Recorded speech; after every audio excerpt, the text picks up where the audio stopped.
a wonderful talk about electrolyte imbalance. I'm extremely delighted to invite Dr. V. Amuda ma'am and Dr. S. Sadish Kumar sir to chair this session. Dr. V. Amuda ma'am is a consultant anesthesiologist and intensivist. She is the HOD of Anesthesiology and Critical Care Department in Sudha Hospital's E-Road. She did her MBBS from Madurai Medical College and MD from PGI Chandigarh. She received gold medal in various subjects during undergraduation period. She was awarded as the best outgoing student in Dr. MGR University, awarded by the then Governor of Tamil Nadu, Mr. Surjit Singh Barnala, and best outgoing student in PGI Chandigarh, awarded by the then Health Minister of India, Mr. Ghulam Nabi Azad. She published one international paper and she has got Best Poster Presentation Award in 2nd Asian Neurocritical Care Conference held in New Delhi. We welcome you, ma'am. Dr. S. Sadish Kumar sir is a consultant physician in Sudha Hospital's E-Road. His undergraduation was from Chengalpet Medical College and post-graduation in medicine from Stanley Medical College, Chennai. Apart from here, he has worked as consultant physician in KMCH Perundurai and KMCH E-Road. We welcome you, sir. Now, I request Dr. Amuda ma'am to introduce and welcome the first speaker of this session, Dr. Balaji Venkatachalam, sir. Welcome, sir. He has done his MBBS from Madras Medical College, 1995 to 2000 batch, and DNB from Southern Railway Headquarters Hospital, Chennai, IDCCM from Apollo, Chennai, IFCCM from Apollo, Chennai, EDIC from Austria, and MRCP from London. Now he is Senior Consultant and Lead Intensivist, ICU in charge at Vijaya Medical and Educational Trust, Chennai. Welcome, sir. Good morning. So I'm going to talk about clinical approach to hyponatremia, very practical approach. I'm going to tell what a practicing clinician needs at the bedside. When you see, for example, a sodium value of 115, what you should do. I'm not going to talk about formulae, total body water, osmolality, sodium goes out, comes inside, potassium this side, that side. Nothing, no theory. Practically, what you should do when you see a sodium value which is low. Basically, my talk is based on certain references, including anesthesia tutorials, NICE guidelines from UK, and Oxford Emergency Desk reference. So it's a predominant cation in ECF. Unlike potassium, which is a predominant intracellular, sodium is predominantly extracellular. And we know that the normal serum levels are somewhere between 135 to 145. Only 10 millimoles remain in ICF. So there are certain factors which tightly control your sodium levels, which include thirst. That's the most important. Thirst controls your sodium levels. That's all the more important in ICU because all your ICU patients are either mechanically ventilated, intubated, or they cannot express thirst, unconscious. So these patients, when somebody has a low sodium, you have to be all the more careful. And ADH, renin-angiotensin system, and renal handling of the filtered sodium. So all these factors are important. Hyponatremia is the commonest electrolyte disorder. So you will be seeing any number of times. If you are in general practice, if you are an anesthesiologist, you are a surgeon, you are a physician, you will always keep seeing low sodium values throughout your practice. And it is almost always iatrogenic. When you see a low sodium value within the hospital, in an inpatient, it is iatrogenic. You have created that or somebody else has created, so you have to do something to rectify that. Most important, never treat the sodium values without looking at the symptomatology and the fluid status of the patient. Both are important. You have to always correlate sodium values with the symptomatology and the fluid status. Sodium imbalance, especially among very extremes of age, like very young or elderly, you have to be very careful because they have more chance of not just demyelination, they cannot regulate their fluid intake, thirst. So these factors make them more vulnerable to complications of hyponatremia. And no high quality data. Most of the approach I'm going to talk about is based on anecdotal evidence or low quality or moderate quality evidence. It is treated by diverse specialists. That is another problem. Low sodium will be treated by physicians, surgeon, anesthetists, intensivists, neurosurgeons, neurologists, endocrinologists, nephrologists. So it's where people think we can always step in and treat. It's good. but sometimes people deviate from the algorithms. That's where the problem comes. The topic is a very boring topic. It's very easy for you to sleep. So if you don't have sodium in your diet, or if you have sodium in your body, you will get kind of dull. So I'm going to keep you awake, I'm going to give you some true or false questions. You can answer. Hyponatremia is an independent risk factor for increased mortality. Do you agree? Do you think after adjusting all the factors, in spite of that, hyponatremia is a risk factor? Okay, we'll see the answers. 99% of the sodium filtered by the kidney is reabsorbed in the distal tubule. True or false? So you can think within your mind. Urinary sodium level below 20 is suggestive of an extra-renal, that is GI cause for hyponatremia. True or false? SAADH and cerebral salt wasting can be differentiated by doing a spot sodium. Is it true or false? Okay, now we'll see the answers. Hyponatremia is an independent risk factor for mortality. Patients die more when they have a sodium value of, say, 130. Apparently, harmless value like 130 can be more dangerous. And 99% of the filtered sodium is reabsorbed in the proximal tubule, not in the distal. And urinary sodium, only one single investigation which is helpful to diagnose, manage hyponatremia is spot sodium, urine spot sodium. Don't ask for osmolality, serum osmolality, urine osmolality. Those things are not at all needed. For a practicing clinician, only one test is needed, that is urinary spot sodium. If it is less than 20, keep the problem outside the kidney. It is in the GI tract. It's either because of nausea or vomiting. And SAADH and salt wasting cannot be differentiated by any test. It can be differentiated only by clinical examination. So why hyponatremia must be treated? The neurological complications can be life-threatening, increased risk of fall. Osteoporosis is more. You'll be, a few of you may be surprised to know that osteoporosis linked with sodium. Yes, not just calcium or vitamin D. Sodium has a link with bone. Not just sodium, magnesium, zinc, chromium. All the electrolytes are important for bone integrity. Cognitive dysfunction, early onset Alzheimer's, hyponatremia is a risk factor, independently associated with mortality, and even mild hyponatremia can be harmful. Say a sodium of 130 can still be harmful. Hyponatremia is independently associated with mortality in congestive cardiac failure, and that's true for cirrhosis also. In cirrhotic patients, liver cirrhosis, sodium levels reflect renal function better than creatinine. That's a point we need to understand. Okay. So coming to a case history like this, 55 years old female, septic shock on 3 vasopressors, on mechanical ventilation, AK on continuous renal replacement, lab sodium of 120. What next? So what are you going to do? What's your first step with a history like this? Never jump into giving sodium for this patient. So I'm going to give a 6-step procedure. Step 1, first always see the patient. The moment you see a low sodium value, always look at the patient, whether the patient has any of the symptoms like coma, convulsion, seizures, fatigue, confusion, hiccups. This is important because I had a patient a couple of years before, persistent hiccup for 1 month duration. I did all the investigations under the sky. Patient had a sodium of 128. I thought it's not harmful because the patient is conscious.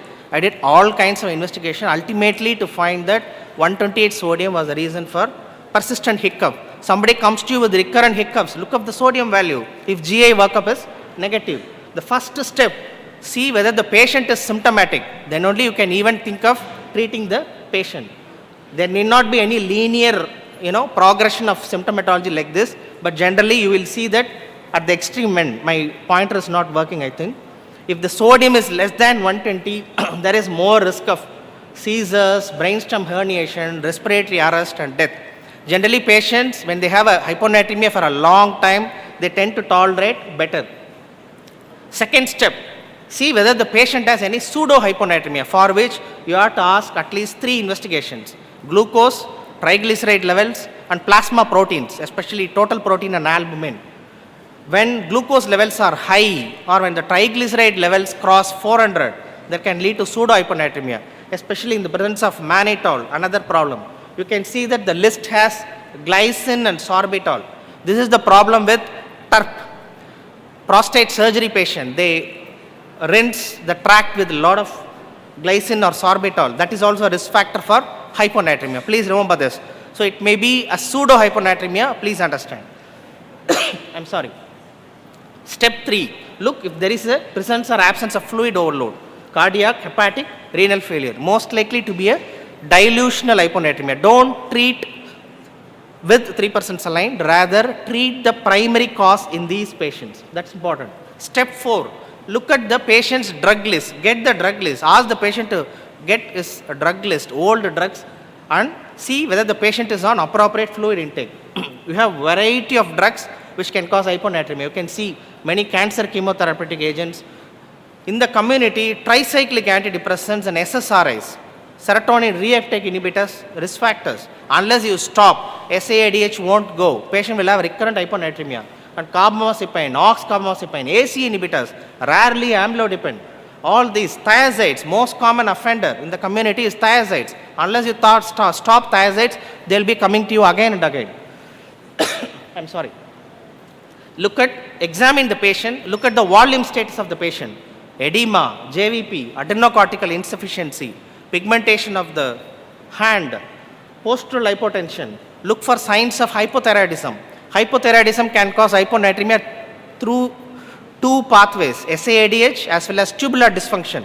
Unless you treat the thyroid effectively, you will not get a control.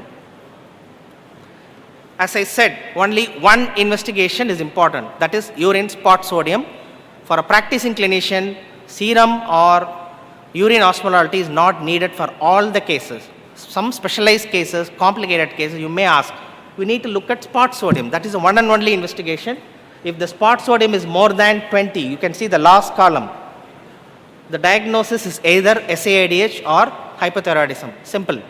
On the other hand, if the spot sodium is more than 20 in the presence of hypovolemia, the commonest cause will be diuretics, thiazide diuretics, followed by salt-losing nephropathy, cerebral salt wasting. In the context of CVA, cerebrovascular accidents, neurosurgical procedures, if the spot sodium is less than 20, keep the problem outside the kidney. That is a dictum. Spot sodium less than 20, problem is outside the kidney. That is in the GI tract, vomiting and diarrhea. So this tabular column will help you to troubleshoot, to keep the lesion and to find the ultimate diagnosis. Okay. So to sum up, these are the basic investigations you do. Electrolytes, spot sodium, renal liver function, baseline cardiac function, thyroid, lipid profile. Rarely you will ask for random cortisol, synactin test. Rarely you will ask for osmolality, plasma and urine. That's a take home. Okay. So if you look at here, if the spot sodium is less than 130, you see the left column. First look for symptomatology. If there are symptoms, treat with sodium. If symptomatology, patient is completely stable, ask for spot sodium and then troubleshoot. Can I have a marker or a pointer? Okay, right. So if you look at spot sodium, if it is more than 20, SAIDH. If it is less than 20, keep the problem outside the kidneys. So that's how you troubleshoot.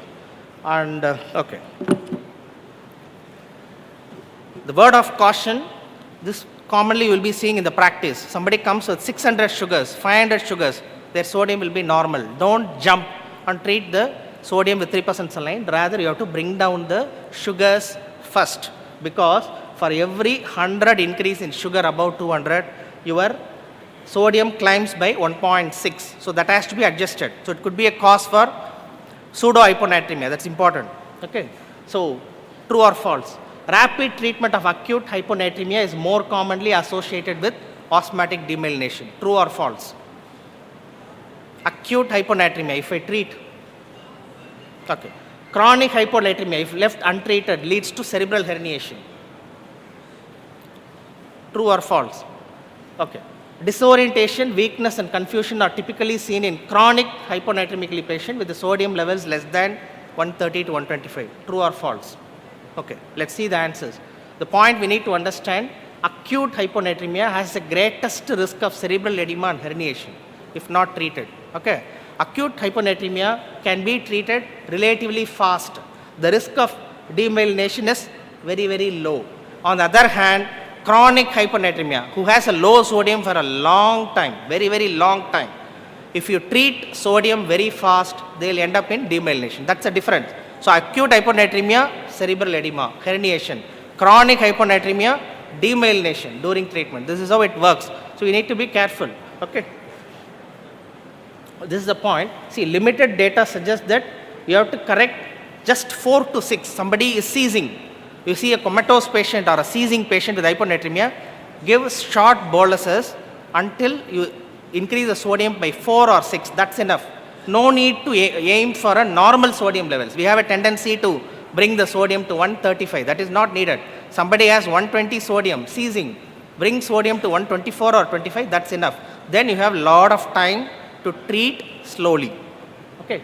So rapid treatment of acute hyponatremia is more commonly associated with demyelination. False. All the 3 statements are false. Okay. Now, high risk for cerebral edema especially happens in the background of elderly patients, children, hypoxic, alcoholic patients. We'll be seeing this. Malnourished, alcoholic patients, more risk of demyelination. You have to be very careful in treating them. So this is the most important slide, and this is what I will say as a take-home slide. So treat severe neurological symptoms with the 100 ml of bolus of 3% saline. Maybe you can give over 15 to 20 minutes. You can repeat a couple of bolus twice if symptoms persist. 1 or 2 boluses are permitted as long as the patient continues to seize or remains comatose. As I said, the point worth mentioning again, do not aim to bring the serum sodium levels to normal. Just 4 to 6 elevation is important in the ICU. Then treat slowly. Never use loop diuretics during treatment of hyponatremia. People think by giving loop diuretics they can bring up sodium faster. That's going to be harmful. Similarly, 23 pores, much hypertonic salines rarely commercially available in our country. Better avoid. Go for only 3% saline. Go slow. So remember this, 6 millimole correction in 6 hours, 8 millimoles correction in 24 hours, and 18 in 48 hours. The bottom line, don't correct more than 8 in 24 hours, more than 18 in 48 hours. Go slow. That's important. Okay. You see a 75 years old man admitted in CCU, acute coronary syndrome, vasculopath, hypothyroid, multiple drugs including thiazides, conscious, GCS is 15, sodium is 120. What's the diagnosis? It's acute or chronic? Obviously, this is chronic. So when you see an alert patient with the sodium less than 125, always think in terms of chronic hyponatremia. Go slow on correction. Treat the basic cause. Here, the thiazides. Remove the thiazides, wait and watch. In few days, sodium will climb by itself. These patients are at risk of demyelination if you are going to give 3% saline. Okay. So what is the diagnosis here? This is a patient in ICU. You give 3% saline. You see this MRI after 3 weeks. What's the diagnosis? You can see an hypodense lesion in the middle of brainstem, central pontine myelinosis, a devastating complication of treatment of hyponatremia. So what are the risk factors for demyelination? Extremes of age, malnourishment, alcoholics, liver disease. Are you surprised to see hypokalemia? Hypokalemia is a risk factor for demyelination. When you see low sodium along with low potassium, be very careful. So go slow. You have to be all the more careful, because just by bringing a bit of potassium high, sodium will fluctuate like anything, because you know that sodium and potassium are exchanged everywhere, including the tubules. Hypoxia. So these are all the risk factors for demyelination. You have to be very careful. Osmotic demyelination can present with Parkinson's features. True or false? OD can present as locked-in syndrome. True or false? Another 3 more slides. Symptoms and signs set at 24 to 48 hours of rapid correction. True or false? MRI central pontine myelinosis can be picked at the end of 1 week. True or false? So you can have answers within your mind. Re-lowering the serum sodium is not useful. Osmotic demyelination occurs only in the ponds. We'll see the answers. If you see, osmotic demyelination can present like Parkinson's, locked-in syndrome. Generally, the symptoms are set at the end of 5 days, and you can pick at MRI only after 4 weeks. If you do an early MRI, more likely to miss demyelination. That's the point. And demyelination can extend beyond the ponds, and it can involve the entire white matter. That is another point we need to remember. Okay. So immediate re-lowering of the serum sodium is important. Other therapies like steroids, minocycline, myoanestol, not proven. Okay. Potassium depletion, be careful. When you are simultaneously treating potassium, Be very careful in correcting, go slow. So a word about SAADH. My professor used to say, to diagnose SAADH, you should have low sodium, along with that no diuretics, no edema, patient should be euvolemic, patient should have normal thyroid, cardiac, adrenal and renal function. This is a checklist. Normal thyroid, adrenal, cardiac and renal function. Along with that, patient should be euvolemic. Then only you can diagnose SAADH. Most of the time just like that we give Vaptans, tolvaptan, just like that. So there is a checklist, you have to go through this. And Vaptans are, I'm just skipping for the lack of time. Vaptans are not the first choice for SAADH. SAADH is typically managed by what? How? You manage SAADH by fluid restriction. The first step is fluid restriction. Only if it doesn't help, you go for Vaptans. You have to be very careful when you have to use Vaptans. Okay? You cannot use Vaptans more than 30 days. And you have to give it on a day-by-day basis prescription. I see sometimes clinicians giving Vaptans. You take Vaptans for 1 week, tolvaptan. Come after 1 week with serum sodium. It's very, very wrong. Because you have to give per day prescription. Because with Vaptans, sodium can go high very unpredictably. You have to be very careful with that. Okay? Okay. SAADH checklist, you have a variety of drugs, especially the anti-epileptics, peripheral neuropathy drugs, all this malignancy, etc. The first principle is to do water restriction, remove the offending agent, then go for Vaptans. Vaptans are basically aquaresis. Diuresis means dye. That is two, that is excretes both sodium and water. In Vaptans, you do only aquaresis, that is only water is excreted and sodium is retained. So checklist for Vaptans, always do a baseline liver function and never give more than 30 days. The FDA higher limit FDA approval for Vaptans is only 30 days. You cannot use Vaptans for more than 30 days and you have to keep monitoring the liver function when you are using Vaptans every week. That is important. Thank you. Sir, thank you for your words of wisdom, and it will be a great pleasure for us to listen to you again in our future events. Thank you once again. Our next speaker has come to give us a speech on how to fight tropical fevers in ICU with stronger immunity. I'm pleased to invite Dr. S. Satish Kumar sir to introduce and welcome our next enthusiastic speaker, Dr. S. N. Ganeshamoorthi sir, onto the stage. I invite Dr. Ganeshamoorthi to speak on tropical fevers. It is a sort of gray area. If we miss the diagnosis at an early stage, the patient may land up in ICU and may become sick. So, Dr. Ganeshamoorthi will throw light to how to diagnose it early and treat early. Ganeshamoorthi is a senior consultant, physician and diabetologist. He completed his MBBS in Stanley Medical College and completed his PG in Coimbatore Medical College. Presently working in Sudha hospitals. Thank you, Sadish. Respected chairpersons, dignitaries, fellow friends and delegates of this CME, very good morning to all. Today I am going to discuss few points about the tropical fevers which land up in our intensive care units. What is meant by tropical fevers? These are febrile infections that prevalent in or unique to tropical and subtropical regions. They are caused by number of viruses, bacteria, protozoans, and most of them are transmitted by an insect bite. Certain arthropod-borne infections are common in tropical regions because of their favorable climatic conditions. Waterborne infections like leptospirosis are common due to contamination of water, especially during monsoon floods. It is important to identify and treat them early so that we can prevent morbidity and mortality in the patients. These are the topic of discussion in my speech. Dengue fever, scrub typhus, leptospirosis, malaria, typhoid fever and chickenpox.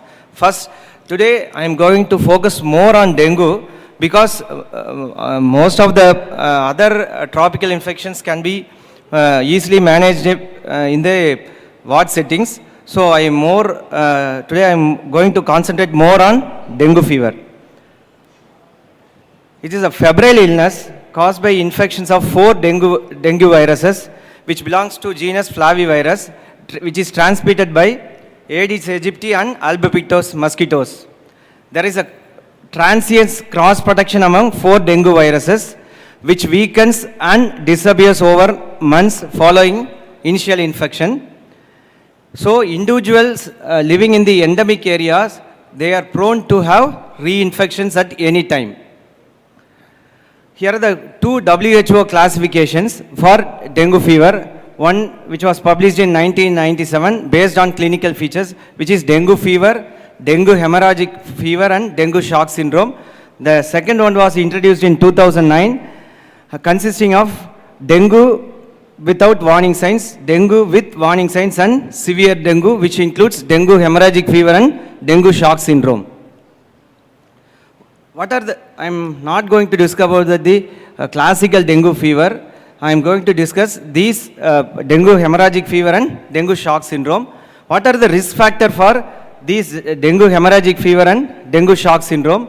One is the patient infected with dengue virus serotype 2, and if the patient is less than 11 years, and if the patient has good nutritional status, they are more prone for dengue hemorrhagic fever and dengue shock syndrome, because patients with poor nutritional status will not be able to mount good immunity, so they are less prone to have these dreaded complications. And also subsequent infections with different serotype due to antibody dependent enhancement of viral entry into monocytes and macrophages, increased antigen antibody complex and increased T cell response with immune activation. And also these dreaded complications occurs with the second infections, which occurs 18 months after the primary infection. They are more prone for dengue hemorrhagic fever and dengue shock syndrome.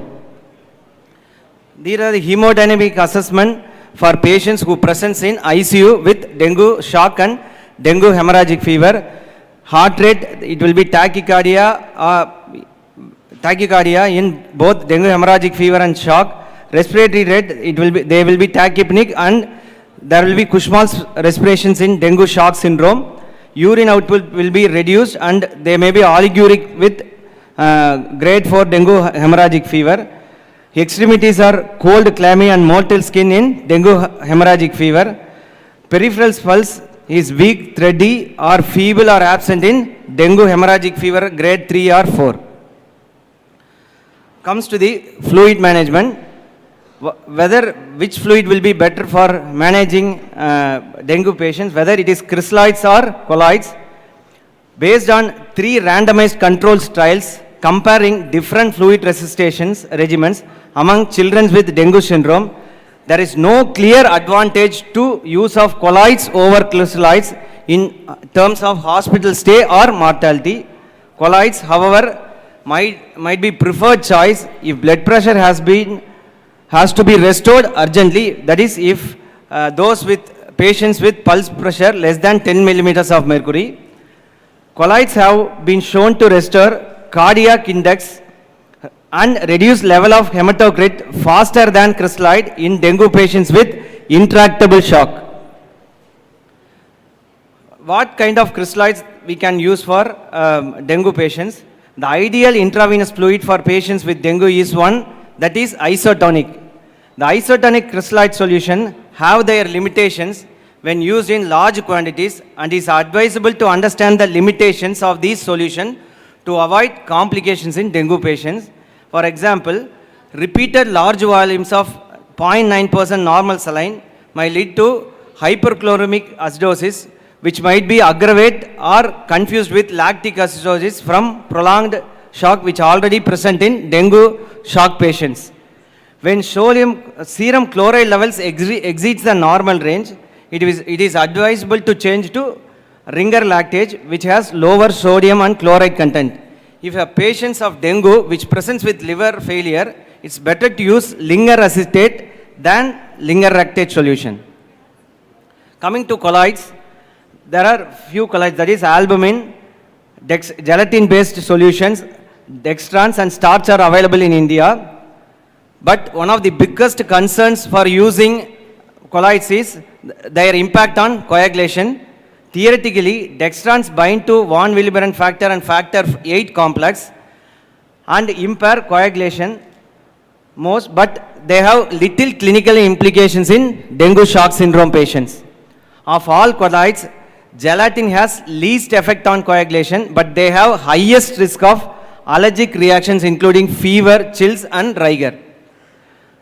Allergic reactions also known to occur with dextran 70 or 40, and the dextran 40 can potentially cause asthmatic renal injury in patients who are hypovolemic. In conclusion, most of the dengue patients respond adequately to judicious treatment with crystalloid solution, so routine colloid intervention is not indicated as a first line solution. There is no significant difference in adverse effects of various fluids except in the incidence of allergic reactions against the colloids. Then what is the amount of intravascular fluid we have to give to the dengue shock patients? Rapidly correcting hypovolemia without causing volume overload should be our target of therapy. Giving uncontrolled fluids can end up with fluid volume overload that could exacerbate plasma leakage and lead to respiratory distress from massive pleural effusion and circulatory overload, leading to pulmonary edema and ascites. There is no randomized control trials comparing the rates and amount of fluid to be given during critical phase of illness in dengue shock syndrome. It is worthy to mention that minimum volume of IV fluids required or target endpoint will be to maintain good perfusion and a urine output of 0.5 to 1 ml per kg per hour during critical phase. So initially administer crystalloid solution, that is 10 ml of crystalloid per kg of body weight in the first hour. Preferably give balanced electrolyte solutions like normal saline or linger lactate. Monitor IVF with hematocrit frequently. Then after giving initial bolus of 10 ml in the first hour, re-evaluate the patient. If clinical improvement is there and the urine output is adequate, reduce the rate of IV fluid to 5 to 7 ml per kg per hour, maintaining the dose for next 2 to 4 hours. If clinical status continues to improve, decrease the infusion rates to 3 to 5 ml per hour for next 2 to 4 hours. Reassess the patients with clinical and hematocrit values and reduce the fluid infusion to 2 to 4 ml per kg per hour. If vital signs continue to deteriorate or hematocrit rapidly rises, increase rate to 5 to 10 ml per kg per hour for the next 1 to 2 hours. If condition continues to worsen even after 3 loads of 10 ml per kg bolus, the case will be managed as dengue in the form of dengue shock syndrome.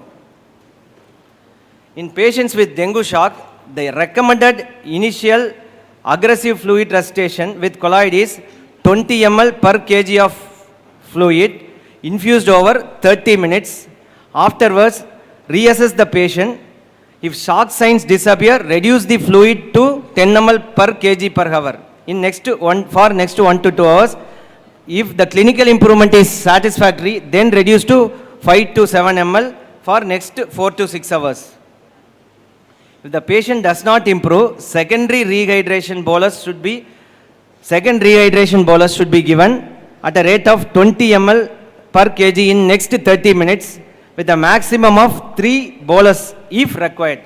If after 3 administration the patient continues to be in the unstable state, change the fluids to colloid at the rate of 20 ml per kg for next 20 to 30 minutes. Up to 2 colloid bolus can be given before starting catecholamine infusion. Next comes the important topic of prophylactic transfusion in dengue patients. There are number of studies which shows in adult patients with dengue and thrombocytopenia, prophylactic platelet transfusion was not superior to supportive care in preventing bleeding and it may be associated with adverse event, which is shown in Lancet 2017 April issue. The British Committee for Standards in Hematology has recommended a platelet count of less than 10,000 for prophylactic transfusion, even without bleeding. What is the potential harm of prophylactic platelet transfusion? A study by Tao Hang Lee, which is published in 2016, shows that platelet transfusion in the absence of bleeding in adult patients with the platelet count less than 20,000 did not reduce bleeding or expedite platelet recovery. There was a potential harm by slowing platelet recovery about 50,000, and it increased the stay in the hospital when compared to patients who are not given prophylactic platelet transfusion. The lack of efficacy of prophylactic transfusion in prevention of bleeding in adult patients with dengue when platelet count is less than 20,000, it resulted in slower platelet recovery and longer hospital stay, which was shown in the same study. This study strongly supports platelet transfusion in dengue fever to those with clinically significant bleeding manifestation. This will reduce the use of precious blood products, and it also reduces the associated risk of transfusion reaction. Then come to the management of bleeding in dengue patients. What is the indications for transfusion, packed cell transfusion or whole blood transfusion in dengue? Gastrointestinal bleeding, epistaxis or heavy menstrual bleeding, which may warrant blood products transfusion. Significant internal bleeding should be suspected in patients with signs of intravascular hypovolemia without elevation of hematocrit. In these circumstances, blood transfusion should be performed for patients who are having even without elevation of hematocrit. This is one of the controversial topic. நம்ம dengue patients admission பண்ணியிருப்போம். ஒவ்வொரு நாளும் வார்டுக்கு போகிறப்ப எல்லா patient பார்த்தீங்கன்னா குவி fruit வச்சு சாப்பிட்டுட்டு இருப்பாங்க. அப்போ நம்ம நிறையா டைம் இது என்னடா ஏதாச்சும் இம்பாக்ட் எஃபெக்ட் இருக்குமா அப்படின்னு பார்க்குறப்ப இந்த டாக் ப்ரிப்பேர் பண்ணுறப்ப நிறையா ஸ்லைடு போய் நான் பார்த்தேன் நிறையது. பட் குவி fruit has effect on cardiovascular protection, not on improving platelet function. But consuming 2 or 3 kiwi fruits per day for 28 days reduced platelet aggregation response to collagen and ADP by 18% when compared to controls. So consumption also lowered blood triglycerides level by 15%. All these data indicate consuming kiwi fruit may beneficial in cardiovascular disease, not in dengue patients. அப்போ தான் சொன்னேன், நியூசிலாண்ட்லேயும் சைனாலேயும் விளையும் fruit வந்து டெங்குக்கு எப்படி use ஆகுதுன்னு நம்மளுக்கு தெரியல. நிறையா டைம் கேட்டோம். இது வந்து நான் போய் ஒரு நிறைய ஆர்டிகல்ஸ் நம்ம ஃபாலோ பண்ண பார்க்குறப்ப தான் it is more useful if you take kiwi 2 or 3 kiwi fruits. It will be more cardiovascular protection, but there is no study which shows there is a platelet improvement in dengue fever. More than platelet monitoring, hematocrit monitoring is very, very important in dengue patient. This slide is taken from CDC America. The hematocrit monitoring is used to evaluate the degree of plasma leakage and to determine what therapeutic intervention is needed. If a dengue patient has persistently high hematocrit plus unstable vital sign, particularly narrow pulse pressure, tachycardia, metabolic acidosis and poor urine output, this indicates active plasma leakage and need for further fluid replacement therapy. With the dengue patient has high hematocrit plus stable hemodynamic status, adequate urine output, this indicates patient does not require additional IV fluids. Continue to monitor closely and the hematocrit should start normalize within next 24 hours as plasma leakage stops. If dengue patients has decrease in hematocrit plus unstable vital sign, this indicates not the improvement, but there is a major hemorrhage and urgent need for blood transfusion is needed in these patients. If dengue patient has decrease in hematocrit plus stable hemodynamic status and adequate urine output, this indicates dilution is due to resorption of extravasated fluids. So IV fluid should be stopped in these patients immediately to avoid volume overload and pulmonary edema. What are the do's and don'ts in dengue fever? Do not use corticosteroids. This can increase the risk of GI bleeding, hyperglycemia and immunosuppression. Do not give prophylactic platelet transfusion for low platelet count. Do not give half normal saline for dengue patients. Do not assume IV fluids are necessary. Check if patients have good oral intake. Avoid IV fluids. Do tell outpatients patients when to return. Tell them the warning signs. Do recognize the critical period. Do closely monitor fluid intake output charts. Do recognize and treat early shock. Do administer colloids for refractive shock. Give PRBCs or whole blood for clinically significant bleeding. Next is the scrub typhus. It is a mite-borne infection caused by Orientia Shutsugumushi. It approximately 80% of the cases occurred during summer and autumn. A systematic review included 20,000 patients with untreated scrub typhus. There is a reported median mortality of 6%. The presence of myocarditis, delirium and pneumonitis were associated with fatal outcome. A study from single medical center evaluated 615 Korean patients more than 16 years shows there were 46 patients more than 65 years developed one or more complication when compared to 23% of the younger patients. Delays in therapy were associated with high risk of complication. Here another one important point to note in scrub typhus is pseudothrombocytopenia. When EDTA blood samples were drawn from patients with pseudothrombocytopenia and analyzed by automated cell counters, low blood counts are obtained, often below 50,000. Simultaneous heparinase blood samples show normal platelet counts and peripheral smear shows no reduction in number of platelets.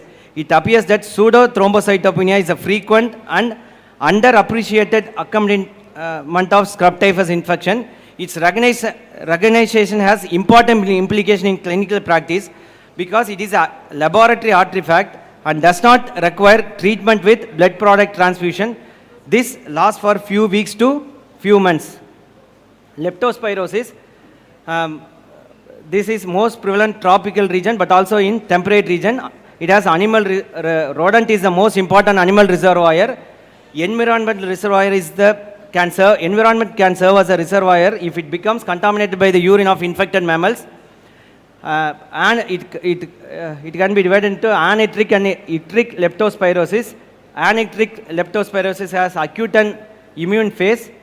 The immune phase has delayed phase of illness has aseptic meningitis, which is self-limiting, uveitis, which may be unilateral or bilateral. The yttric leptospirosis, which is known as whale disease, which is a fatal disease, which has hepatic manifestation, but liver failure is rare. Renal manifestations is either oliguric or non-oliguric. Supportive renal replacement therapy may be required for the survival of up to 50% of the patients. Pulmonary hemorrhage is a serious complication of Weil's disease. It may be fatal up to 50 to 70% of the patients. Cardiovascular findings include myocarditis with or without cardiac failure. Coming to enteric fever has important complications include typhoid intestinal perforation and gastrointestinal hemorrhage. One of the important ICU manifestations of typhoid is typhoid encephalopathy. Delirium and altered behavior are the commonest CNS manifestations. Neurological manifestation is largely reported in the second week of week. Nowadays, it is very rare due to early administration of antibiotics. The most GI complication is the intestinal bleeding. The second one is the typhoid intestinal perforation. Malaria, I am not going to touch about the falciparum malaria because Vivax is the only malaria which is most prevalent in our part of the world. Among patients presenting with severe disease, mortality is from 5 to 25%. Young infants and pregnant women are at particular risk, and the non-immune travelers are also have life-threatening illness. This hyperreactive splenomegaly is due to overproduction of IgM secondary to repeated infection. The clinical manifestation includes upper quadrant pain, fatigue, ascites, lower extremity edema and dyspnea. Diagnosis is generally made among long-term residents of malaria area who have massive splenomegaly and high antimalarial antibody levels. Splenic rupture during acute malaria is rare, occurs mostly in non-human adults. Ongoing malaria elimination efforts have been paradoxically increased the proportion of plasmodium infected patients suffering from this life-threatening complication. The symptoms includes abdominal pain, collapse and fainting. Spleen preservation is likely to reduce the risk of future malaria attacks in patients with splenic rupture. Treatment of complicated vivax malaria include parenteral artesunate initially for 24 hours or until patients tolerate oral medications. The parenteral therapy is always followed by artemisinin combination therapy along with primaquine for radical cure. Chickenpox, last presentation. Chickenpox has a few important life-threatening complications in adults and adolescents and also in immunosuppressed patients. Encephalitis is the most common neurological complications that accounts for 20% of varicella-related hospitalization. Two distinct forms, acute cerebellar ataxia which occurs in children which is self-limiting, diffuse encephalitis which occurs in adults where the mortality rate approaches 10% with long-term neurological sequelae. There is no proven therapy for varicella zoster encephalitis. Varicella pneumonia. In immunocompetent adults, varicella pneumonia is reported in 1 in 400 cases. The risk factors include cigarette smoking, pregnancy and immunosuppression and male sex. Here the intravenous acyclovir and steroids may be helpful. The last slide, varicella zoster vasculopathy. In adults, the classical presentation of varicella zoster vasculopathy is ophthalmic distribution of zoster followed by acute contralateral hemiplegia. In children, it may have onset of acute hemiplegia. Treatment is IV acyclovir with short course oral prednisolone. Because I have specifically put this slide because I have one patient 2 weeks back in Sudha Hospital who has chickenpox. He's a 63 years old male who had chickenpox. As usual, they have not turned out for our treatment. He came on the 8th day of illness with delirium and seizures. So we took MRI brain. There is multifocal infarct with complete occlusion of intracranial segment of right internal carotid artery. Unfortunately, the patient succumbed on 4th day of illness. So to conclude, if a patient with tropical fever lands up in ICU, there is a syndromic approach. If a patient with fever and thrombocytopenia, we can consider malaria, dengue, leptospirosis and scrub typhus. With pulmonary renal syndrome, vivax, malaria, leptospirosis and scrub typhus may be the possible diagnosis. Fever with altered mental status, cerebral malaria, enteric fever and chickenpox encephalitis may be the differentials. With hepatorenal syndrome, vivax, malaria, leptospirosis and scrub typhus may be included in differential diagnosis. Before concluding, I thank the organizing team for giving me this opportunity and also thank my patients and staffs helped to acquire this knowledge to present this topic before you. Thank you.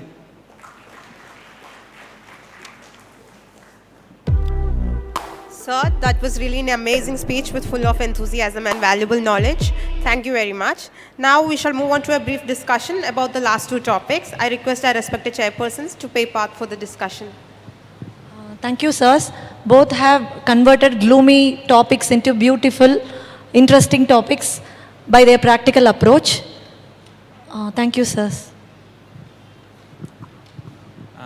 The explanation about the kiwi fruit was most welcome. Thank you, Amuta ma'am and Satish Kumar sir for guiding this session beautifully. I invite Dr. Badul Fatima ma'am to now honor and present mementos to our esteemed chairpersons and speakers.